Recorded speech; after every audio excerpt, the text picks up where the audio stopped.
आप कैसे जानेंगे कि योगी है? मान लीजिए आगे तो उपाधि लगा रखी है योगी, आजकल तो हर कोई योगी लगाता है, आजकल तो गली गली में योगी आपको मिलेंगे, गली गली में संत मिलेंगे। संत उपाधि लगाने से, योगी उपाधि लगाने से न कोई योगी बन जाता है, न कोई संत बन जाता है। भेष को धारण करने से न कोई संत बन जाता है, न योगी बन जाता है। फिर उसके अंदर ये लक्षण है कि नहीं, ये जांचना बहुत जरूरी है। इसलिए कहते हैं ना, पानी पियो छान के और संग करो जान के। तो भगवान ने ये विवेक दिया है, इसलिए कहते हैं थोड़ा सा शास्त्रों का अभ्यास भी होना चाहिए, शास्त्रों को पढ़ना भी चाहिए। जब तक नहीं पढ़ेंगे तब तक हमें किसी विषय वस्तु का ज्ञान होगा नहीं। जब पढ़ेंगे, सत्संग करेंगे तो विषय वस्तु का ज्ञान मिलता है।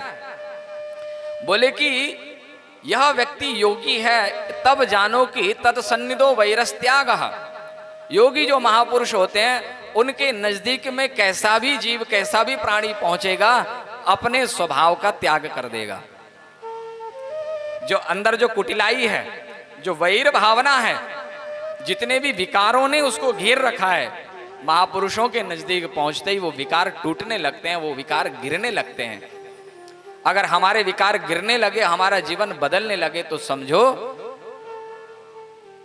कि हम जिस जगह जाते हैं वो ठीक जगह जाते हैं। जब तेज बढ़ने लगा तो देवता संत्रस्त हो गए, भयभीत हो गए, डरने लगे, रोने लगे, बिलखने लगे। ब्रह्मा जी की शरण में गए, ब्रह्मा जी को लेकर के भगवान की शरण में गए।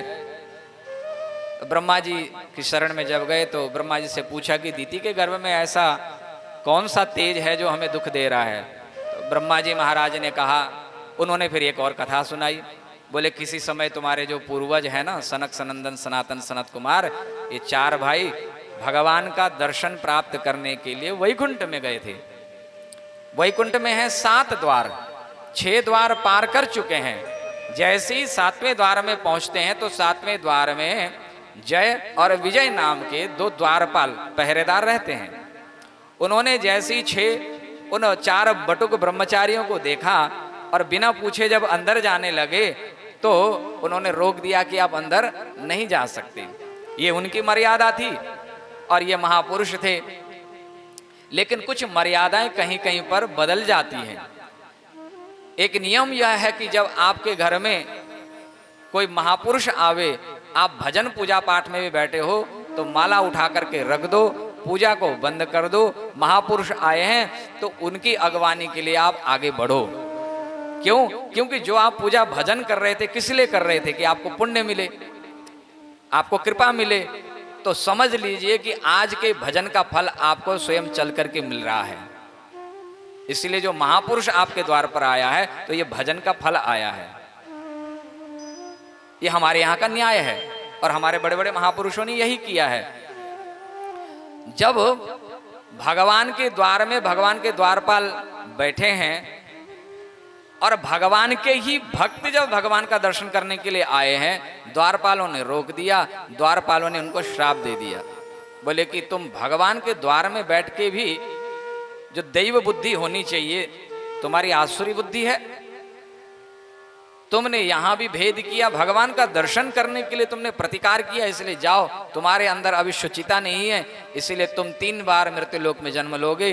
3 बार अपने आप को पवित्र करो। 3 बार आचमन करते हैं ना, बोले 3 बार तुम्हें अपनी शुद्धि करनी पड़ेगी। 3 बार तुम्हें इस मृत्यु लोक में जाकर के असुर शरीर में तुमको जन्म लेना पड़ेगा।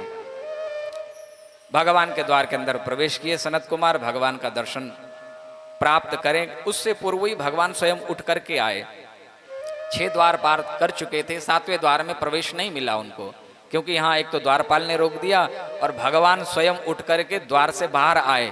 इसका संकेत 2 संकेत है। एक तो जब कोई साधु महापुरुष आता है तो भगवान स्वयं उठ करके जाते हैं, उनकी अगवानी करते हैं। ये भगवान का विरध है।